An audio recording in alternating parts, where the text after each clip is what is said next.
Hello, hello. Welcome back to Thrive, Don't Survive. This week's episode is going to be about purpose and career.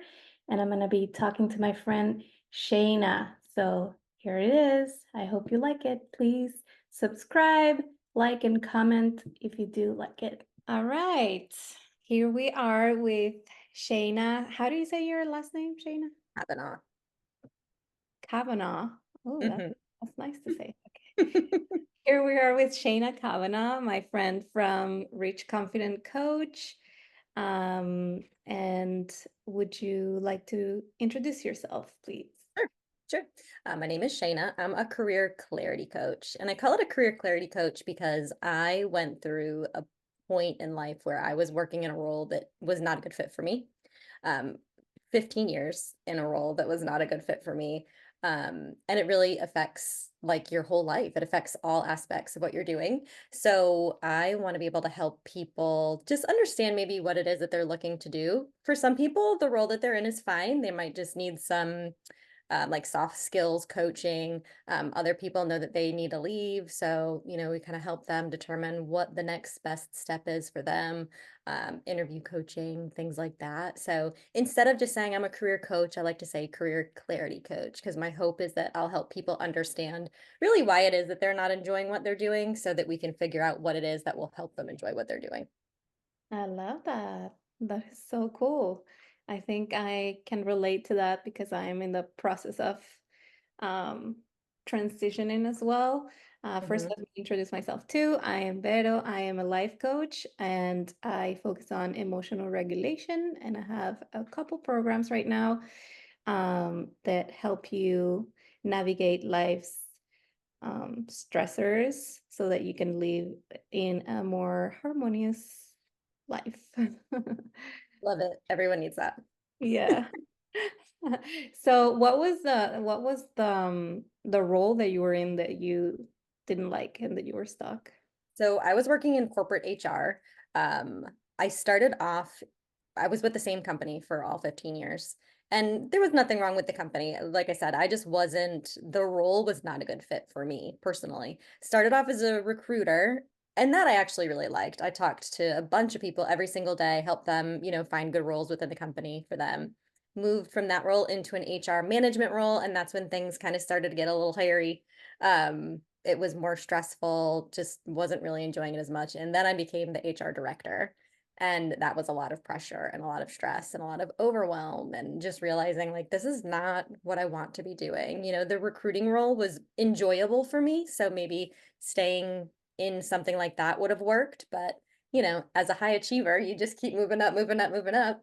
And before I knew it, I was, over all of these restaurants and I was the one responsible for all of these employees and it was a lot. It was a lot, but it was extra a lot because it really was not in alignment with what I wanted or what I should have been doing. And how did you come to realize that? Honestly, I think I just got to the point where I was so far gone. I laugh and joke all the time and say like I'm just gonna pack all my stuff and go live in the woods, but like that was literally where I was. I don't know that I was even at a point where like someone sitting down with me and saying like I think that you are not in alignment with your values. Like I don't think that would have helped me. I think it would have been like duh, get me out of here now. Like I think I was too far gone at that point to make any changes that would have been healthy for me in that role or even in that industry. So I left. I left. I mean, my mental health was not great. When you're coming home in the evenings and you're in a bad mood, you have no energy left, you're stressed, you're binging hours of Netflix so you can like dissociate. Like I had a family, half a family, they're still here, thank goodness. But like you can't just come home and turn everything off. And that's what I was doing because I had nothing left to give. So I Interesting. realized I couldn't do that anymore. It wasn't fair for my family, but it certainly wasn't fair for me to be living that way. And what did you start doing after you quit? So I took some time off, took some time to, frankly, to grieve. I mean, it sounds so weird because even though I didn't love what I was doing, it was still really hard for me to go. I loved the people that I was working with. My supervisor was incredible. My work besties there are still I still call them work besties, but we're not even working together anymore. So that made it really difficult because I definitely felt a sense of loyalty. So it was hard to go. It was hard to go. And at the same time, it wasn't. But took some time off. It happened that my last day was like 2 days before my daughter's 10th birthday. So I knew I wanted to spend some time with her, and that kind of rolled into the summer. And I thought, well, I'll spend some time just enjoying summer with my daughter. I'd never done that before. She was 10, and I was commuting to work also, so I was driving over an hour and a half every day. So just to get all that time back and to be able to spend with her was great. And then I had a friend in town who owns like a little local shop. She asked me a lot of her HR questions, and she was asking me about maternity leave, and she said, I don't know what I'm gonna do. Like, I need help for a couple of weeks, and I can't hire someone for a couple of weeks. So I went in and worked there with her. And it was like I was not using any of my skills or expertise, but it was good to just be doing something different. And when I was there, someone who I used to work with happened to come in, and we ran into each other and started chatting. And she was looking for a consultant on some of the projects that she was working on. And so I started doing that. I moved into consulting. And if I hadn't taken that little in between thing that really made no sense for me to be taking, it wouldn't have happened that way. And that's where the kind of consulting thing started. That's so cool. It's almost like everything aligned to where you needed to go. It did. And HR consulting was great because it allowed me to do HR kind of on my terms. I didn't have to do the stuff that I didn't like as much. But it also made me realize that HR was not what I wanted to do long term. It was better to do it on my own terms, from my couch in my sweatpants, but it was still HR at the heart of it. And that now I can say for 100% certain that's not what lights me up. Hmm. Interesting. Yeah. It's very cool. I think for me it was uh kind of similar but not. I don't know. Like I really liked art and I started working in film. I studied Mm. film in France in Paris, Okay. and so I was freelance and it was amazing because I was free. But I would work in series, shows, and films that were super fun. And then I could work for 4 months and then go back to not working for a few months and so on and meeting great people. But then I moved to America and I needed something more like a staff position because I didn't Mhm. know anyone. I had to redo everything. And I found the job that I'm at right now that's a studio for voiceover. Oh, And yeah, it's pretty fun. Um, well, my boss is not very fun, but the work I do is. So I don't know, I felt like everything I was doing in 8 hours in an office that had no windows and it was like mhm, not very well paid was just like not rewarding. And during COVID, I started working from home and I moved from New York to Florida. And that was like, okay, I definitely never going back to an office because it's just like I can work everything that I was doing in 8 hours at an office, I do in 3 hours in my house. exactly. And then Mhm, I can go to the gym, I can, take care of myself, take care of my house, etc.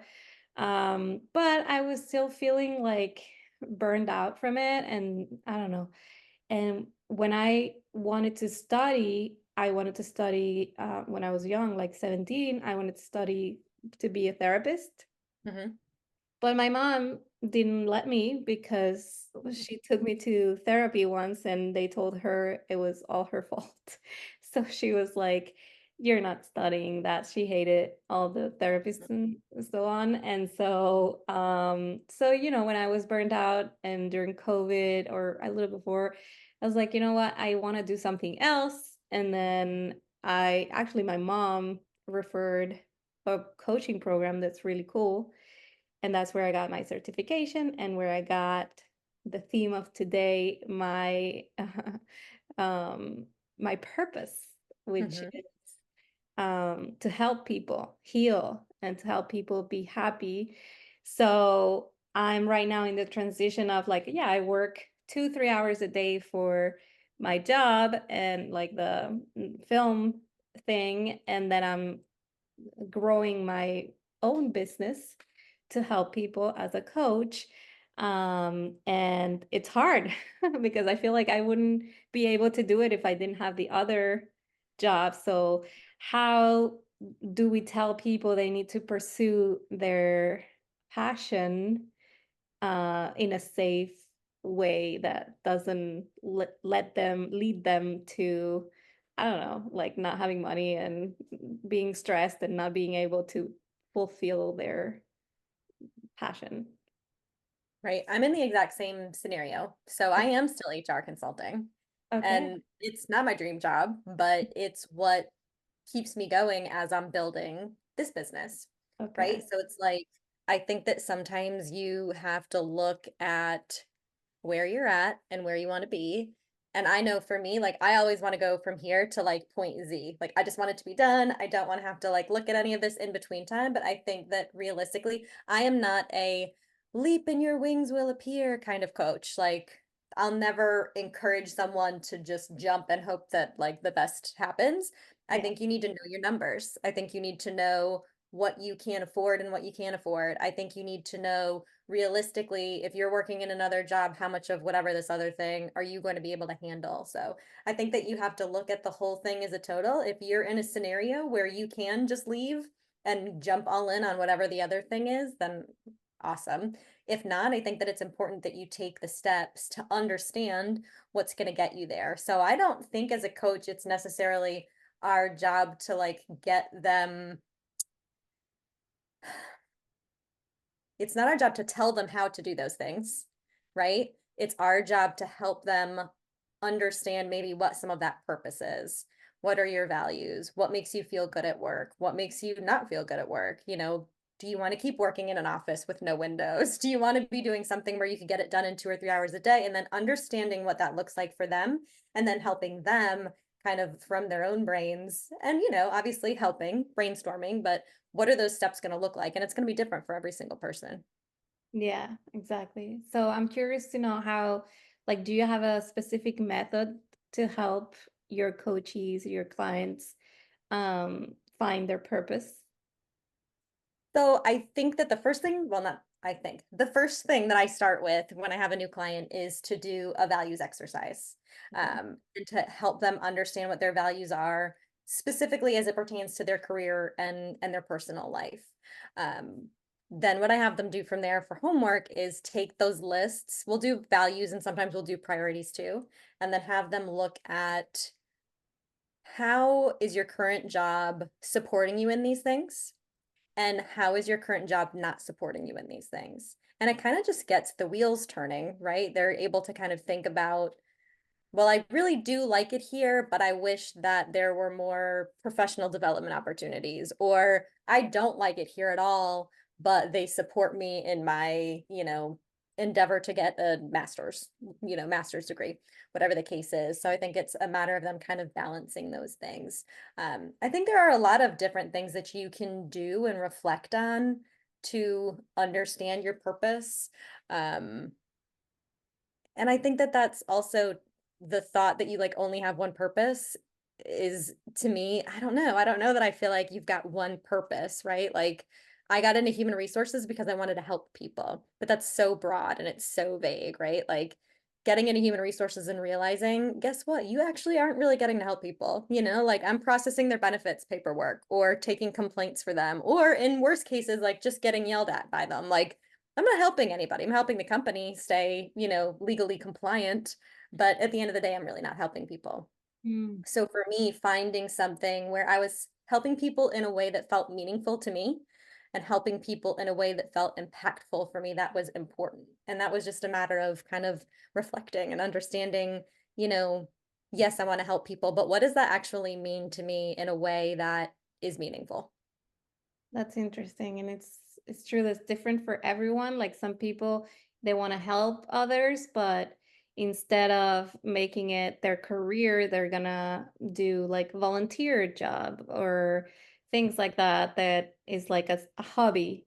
And then hobbies also can make you happy and you don't have to actually make it your career. And I hear you say also like how is the situation and the work that you're at now, like how can you be grateful for it? Like what is it benefiting you, even if you don't like it? I have a good friend that's on HR too right now, Mhm, and mhm, she really doesn't like it. And like she loves helping people. She's like the kindest person I know, and she's super sweet. And it's overwhelming to her that it takes over, and she's unable to see the good. mhm, And so it's interesting to like switch your mind and like actually see the good and the bad and like try to take it from there. So what would you tell her to do right now in her role? Like she really doesn't like it. It's a very toxic environment where they fire people for being on their phones, and she has to like she's working nonstop. There's a line always of like it's a company of 500 people. mhm, There's always a line for HR, and like there's no time to breathe, mhm, and they're like very strict, and it's mhm. not a very nice environment. Yeah, I would tell her to run. HR is hard. It really is. I mean, I can speak to that because that was my life. And yes, it was a situation where um I can't say that the company wasn't toxic, so there wasn't that. But the volume, there was so many employees that there were always employees that were, it was a restaurant business. So needless to say, there were people who had complaints basically all the time. So that was happening a lot. As far as the company kind of having some red flags, that would concern me as an HR person because you can only protect yourself against so much. Um, but for her, I would encourage her to look a little bit more into why did she get an HR? Was it because she wanted to help people? Was it because she was interested in business? Was it because she loves writing policies and procedures?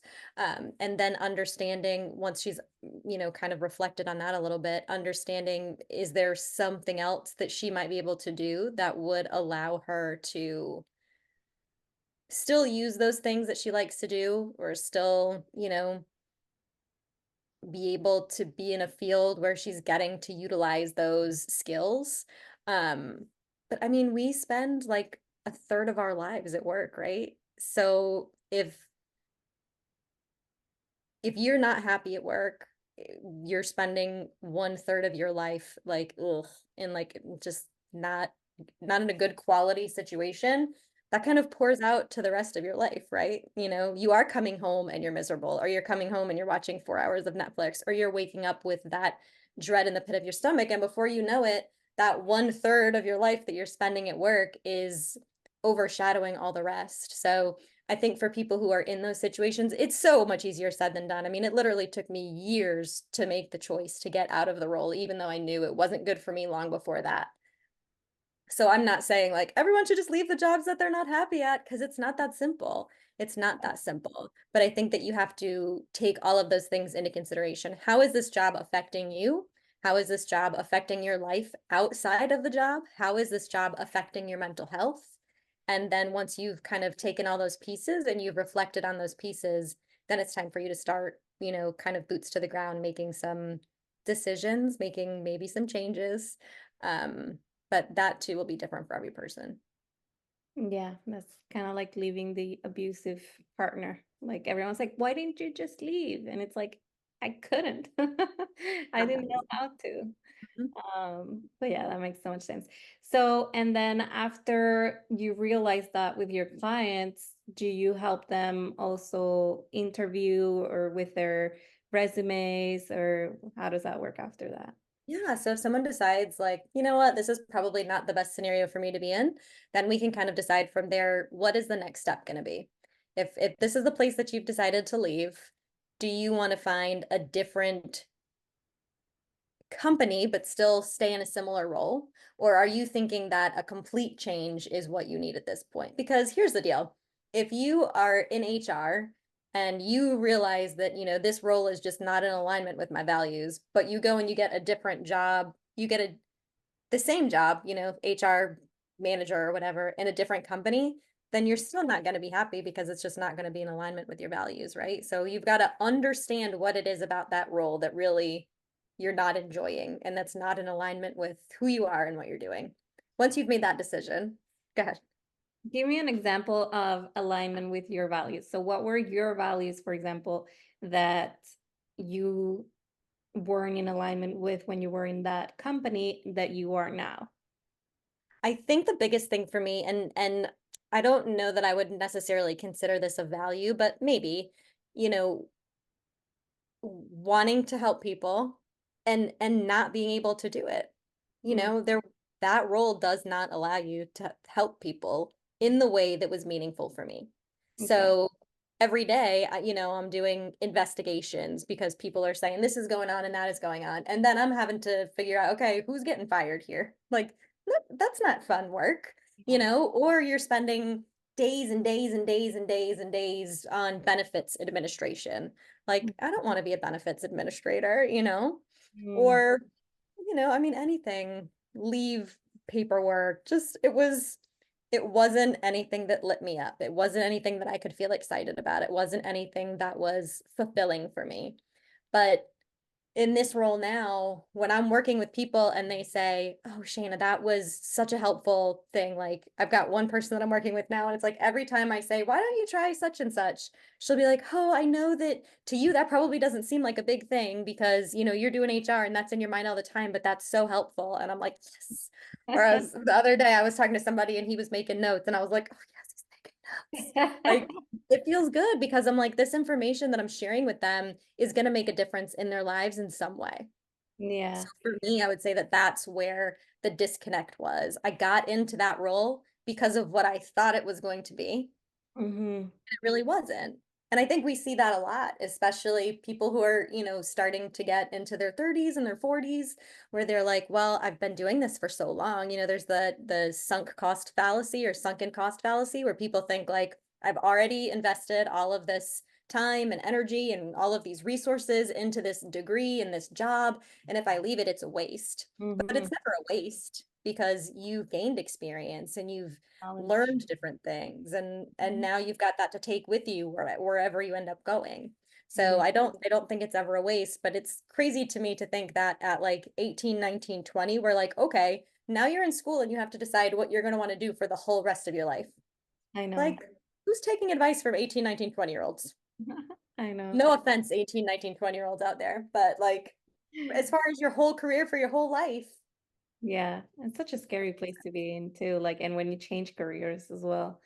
for sure. For me, the example of the value thing is I've been, for example, working with leaders that are like not, in my opinion, the best leaders. And so, for example, they would be like, um, just lie to this client and tell them that we sent it or that we're gonna send it or that we're doing it this day and I'm always like, I'm not lying. Like, if you want to lie, you go Right. ahead and lie, but then it's still my name is involved, or they treat people badly, they treat actors badly, and then they get canceled, and then you're the producer of the whatever place that you're working with, and you're always, or they don't deliver the quality that the best quality. They just want the money and they do everything for just doing it, and so for me, that's like a non-negotiable. And it's hard because nobody is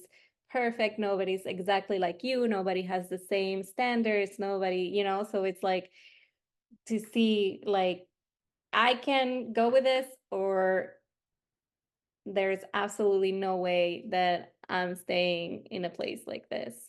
And I am guilty of being there for ages as well, in a place Mhm. where it's like that. And Right. it's like how, yeah, little by little, I can get out and use it as like um a secure place to be while you transition to something else. Mhm. But sometimes you get too comfortable and then you can do both at the same time or things like that. So it's tricky too. I think it's hard and scary because you never know what it looks like on the other side, right? Like the grass isn't always greener, Mhm. and what do they say? Like the devil that you do know is better than the devil that you don't know. So I think people get scared because it's like, well, yeah, things are kind of crummy here, but it's not like the worst ever. So I'll just stick around because who knows? Like, no workplace is perfect. There is no perfect workplace. There's some great places out there, but there's always going to be, a coworker that doesn't understand you. There's always going to be tasks that you don't love. So taking that leap can seem extra scary, but something that I always say is change can be scary, but when you cut yourself off from that change or the possibility of the change, you also cut yourself off from the opportunity of something being really awesome.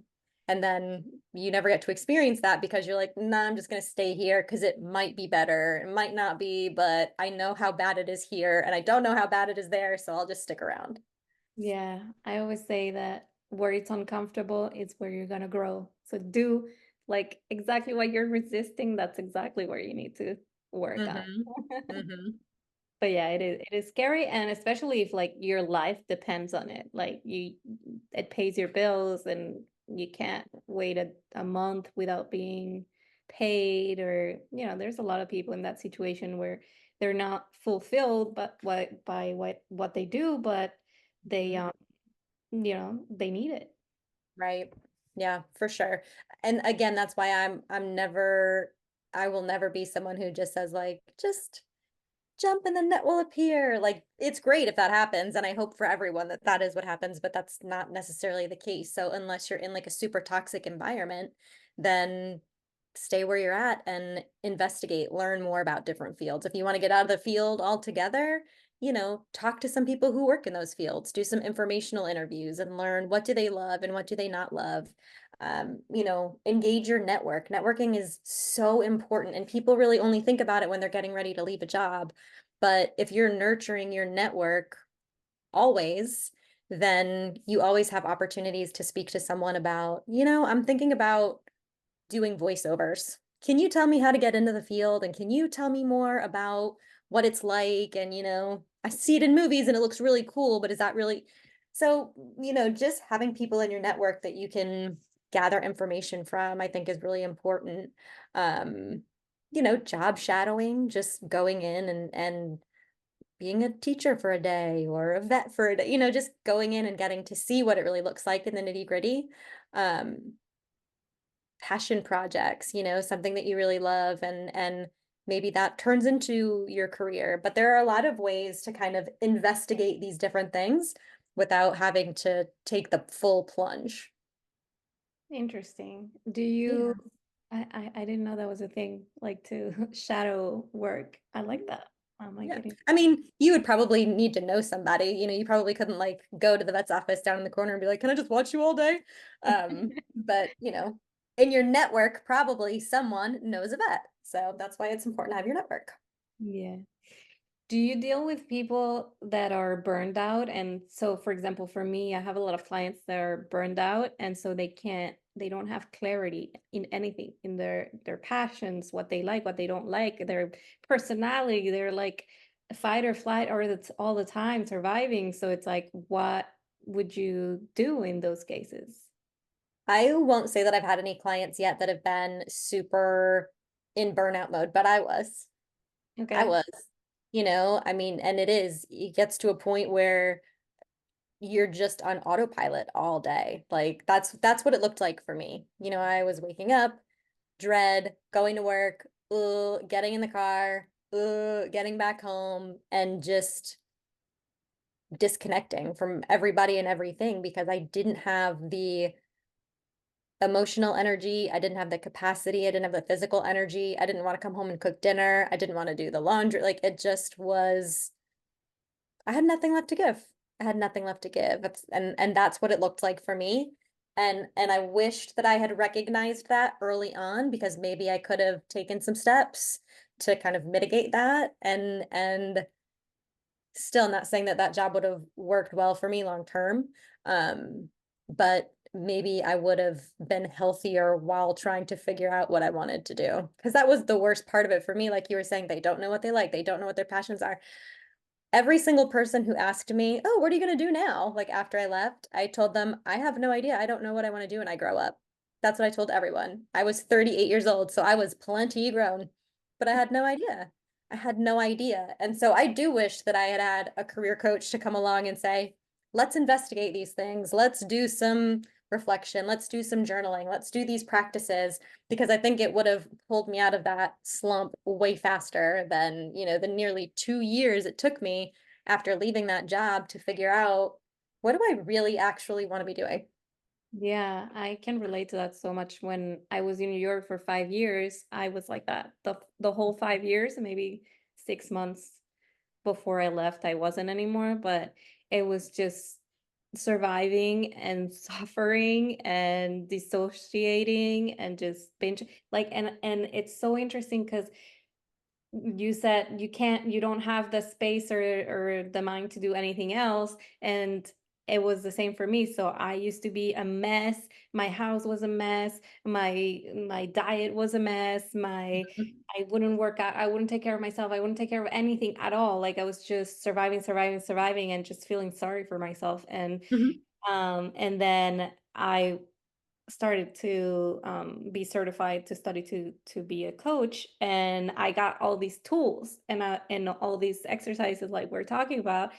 and I was like, oh shit, I can't get out of this. Like Um, I can have control of my life, and now my house is clean and my health is clean and my diet is clean and I can do everything, and I just can design the life that I want. And so many people don't know, including myself.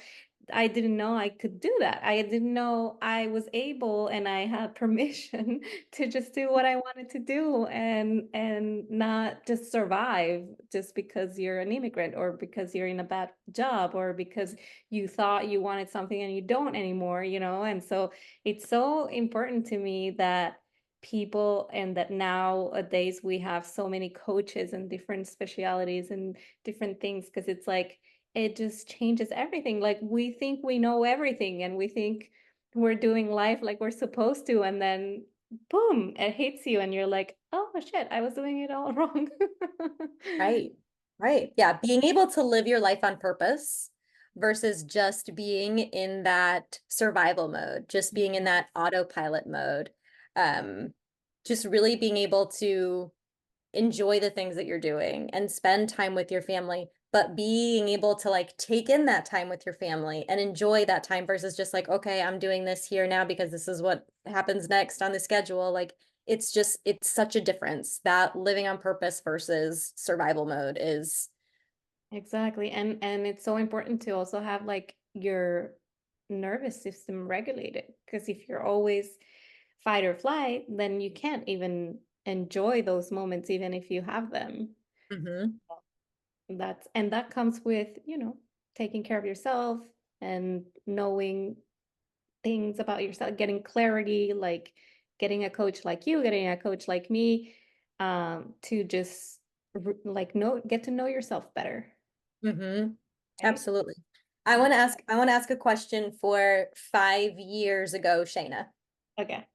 from Vera. I want to ask, you're in a job and you don't like it. You're miserable, you're stressed, you're overwhelmed, and you're just sitting at your desk and you're like, oh my gosh, I'm so anxious, so stressed out, I can't breathe. I've got all this list of things to do. What steps am I taking to help regulate myself to get into a place where I can start making some headway and get to a place where I can make it through the rest of the day? Okay, so that's a question for me. Yes, I want to know from you, what would you tell 5 years ago Shayna to help regulate her and get her to a place where she can take the steps she needs to get through her workday? Okay, so I would say, first of all, mindfulness, like doing some mindfulness exercises. It could be breath work or meditation. And it takes a while. Like it's like the gym, you need some reps in. So Mhm. I would say do that at least 10 minutes a day. And if you're very, very stressed and very, very anxious, I would say do it more than ten minutes a day, maybe 20 minutes a day.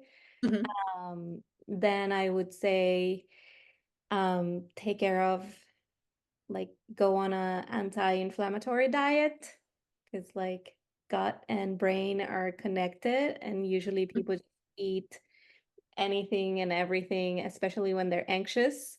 Yes, I Uh, had my drawer right here. It was full of my candy and my exactly. chips and my all that stuff, All cookies. right.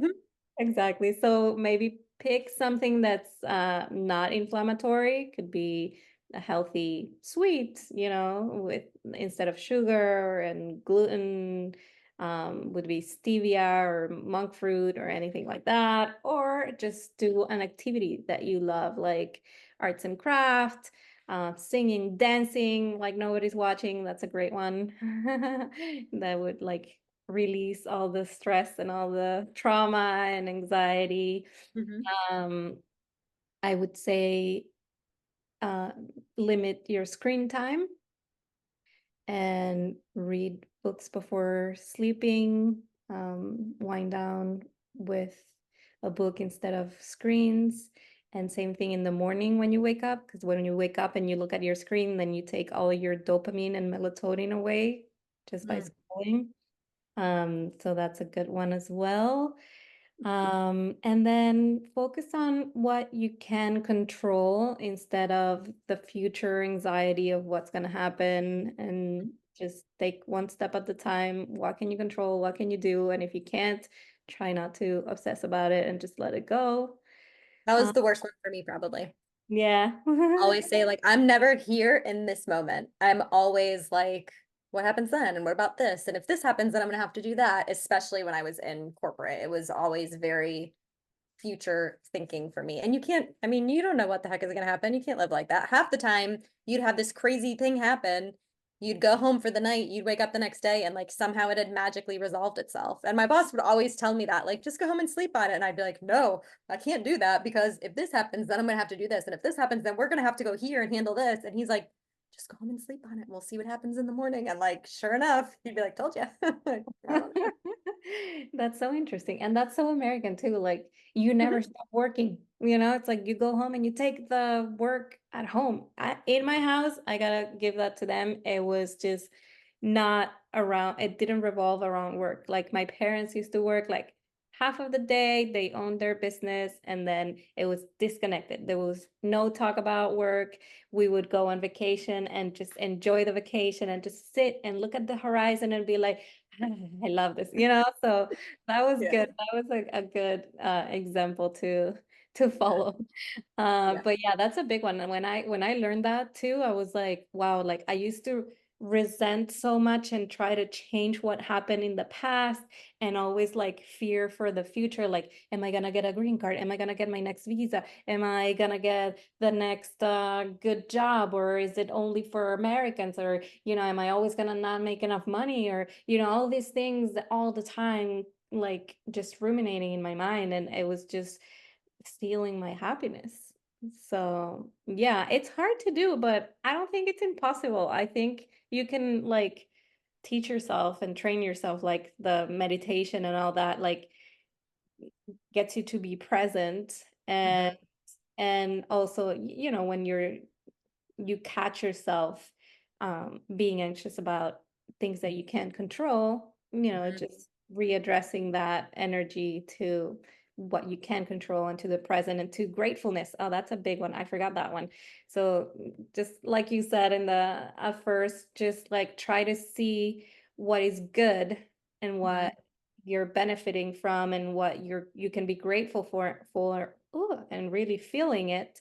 And that just also wires your brain differently. Just like if you think about negative thoughts, you're always gonna like bump into negative things all the time. And if you think about what positive things, then that's what your experience is gonna be during the day. So I Mhm. think that's also like it's insane. That's like an automatic thing. That's not a thing that you need to do the reps for like the other ones. That's just like you switch it, and in 1 second, Mhm. you just start being lighter and happier for it's like your brain is just magical. Yeah. Yeah, I agree. Mhm. That's a good question. What would you do? What would you tell the To run. I'm just kidding. I don't tell everyone to quit their jobs, I swear. You know, I think that a lot of what my struggle was that I was so invested. And I know it's important to be invested in your job, but there was not a healthy level of detachment. And I Mm. think that you can still, I'm an overachiever. I've always, I'm going to do more, more, more, better, better, better. And I think that you can still give 110% of yourself in a healthy way and then detach from it. And I Exactly. I wasn't able to do that then. Not that I'm like so much older and wiser, but now, I'm it's a little easier for me to say, okay, I'm gonna do this work and put it out there, and then whatever happens, happens. I did my best with it, but the next couple steps are out of my hands. So I think that that would be all the things you said, obviously were great advice. So to add on to that, I think that that's what I would say is to learn like a healthy detachment. I'm not saying go into work and only give 10%. Go into work, give your 100%, but then be able to detach from it and then go home and be at home. Go see Yeah. your family and be with your family. Don't be doing work in your mind. Don't be thinking about this thing that you got to handle tomorrow. You know, be present in the moment that you're in. When you're at home, you're not at work. Don't be thinking about that stuff. And I wasn't good at that. Mhm. I wasn't good at that. I So, think that, like I said, that's an American thing, and I think it's proven. The European whole, they have regulations on work and stuff. It's mhm, proven that it's actually the opposite. And here, it's like they tell you the more you work, the better, and the more money you're gonna get, the more productive you're gonna get. But it's actually the opposite, and there's like scientific proof to this. It's like you need to rest to be able to be good at work, and you need to take care of yourself to be able to be more efficient and make more. And so it's the opposite. It's not the more you work and the more you're gonna be. It's like if you have a good balance of I work and I give my all, and then I rest and I detach 100% and I give my all to my rest, then I'm gonna be able to come yes. back and be like better for the job. So Yeah. yeah, exactly. Rest is productive. Exactly. Rest is productive. I don't care what anybody else says, that rest is productive. Like you said, give it 100% at work, but then give your rest 100% too and watch what happens. Watch what Exactly. happens. Yeah, yeah. And I know some people can't, like, if you just had a newborn or something, it's like, Of course, there's all these exceptions, but yeah. But if you can, just give it 100% too. Exactly. mhm. Yeah. Is there anything else that you would like to add? No, I mean, I just, I think that it's important to, if you have never thought about what your purpose is, a lot of us kind of found ourselves in jobs because we decided to major in accounting or we decided to major in education, we just kind of found ourselves in these roles later. So if you've never put any thought towards what your purpose may be or what your values are, I think there's also some really great, I actually have some great journaling prompts to help you kind of think about what your purpose might be and reflect on where you are in your career and where you might want to be. So if any of your listeners wanted some journaling um, questions, I'd be happy to share them. But I would just encourage anyone who hasn't really thought about that yet to just kind of sit down and reflect. I love that. Yeah, I've bumped into a few people lately that don't know, they don't know not only the purpose, but what they want, what they don't want. And it's interesting because we're not taught to do that, and it's so important to just sit down and even like live a more conscious life. Like just ask yourselves, look at your patterns, look at what you like, look at what you don't like, and just try Mhm. to be better and do the things that are actually giving you happiness. Right. Value add. What are your value add activities? Exactly. Yeah. Yep. Yeah. All right. Well, thank you so much for being here. I loved our conversation. Thanks for Um, having me. I know a bunch of people that would benefit from a career coach right now. So I'm gonna leave your handle under the comments here in the description. Awesome. And yeah, thank you so much for being here. Thanks for having me. It was fun.